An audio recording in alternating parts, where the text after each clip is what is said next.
બનાસકાંઠાના ડીસા શહેરમાં આજે સેવાભાવ અને માનવતાનો સુંદર દાખલો જોવા મળ્યો છે. શ્રી સાઈ મોદી યુવા મિત્ર મંડળ દ્વારા રવિવારે તારીખ 11/1/2026ના રોજ ભવ્ય બ્લડ ડોનેશન કેમ્પનું આયોજન કરવામાં આવ્યું, જેમાં મોટી સંખ્યામાં સમાજ બાંધવો જોડાયા. અંદાજે 220થી વધુ બોટલો એકત્રિત રક્તની કરવામાં આવી હતી. ડીસામાં રાજરાજેશ્વરી બહુચર માતાજીના આશીર્વાદથી દીપ પ્રાગટ્ય કરી સવારે 9 કલાકે બ્લડ કેમ્પ ખુલ્લો મૂકવામાં આવ્યો હતો. આ બ્લડ કેમ્પમાં મોદી સમાજના ભાઈઓ બહેનો દ્વારા અંદાજે 220 બોટલ રક્ત એકત્રિત કરવામાં આવ્યું હતું.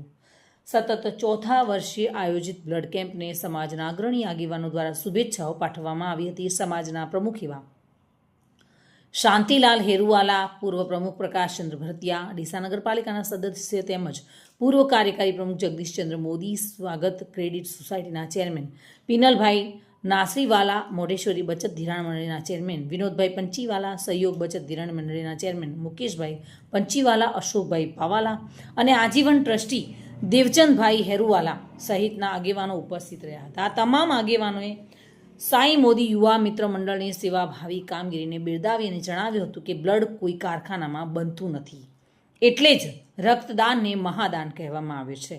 મોદી સમાજના યુવાનો દ્વારા અવારનવાર થતી પ્રજાલક્ષી કામગીરી શહેર માટે ગૌરવરૂપ હોવાનું પણ તેમણે જણાવ્યું હતું. ડીસામાં શ્રી સાઈ મોદી યુવા મિત્ર મંડળ દ્વારા આયોજિત આ બ્લડ કેમ્પ અનેક જરૂરિયાતમંદોના જીવન બચાવવાની આશા જગાવી છે. સમાજના યુવાનો અને ભાઈ બહેનોની એકજૂથતા સાથે કરવામાં આવતી આ સેવાભાવી કામગીરી ખરેખર સરાહનીય બની છે. Bureau report, today Gujarati news.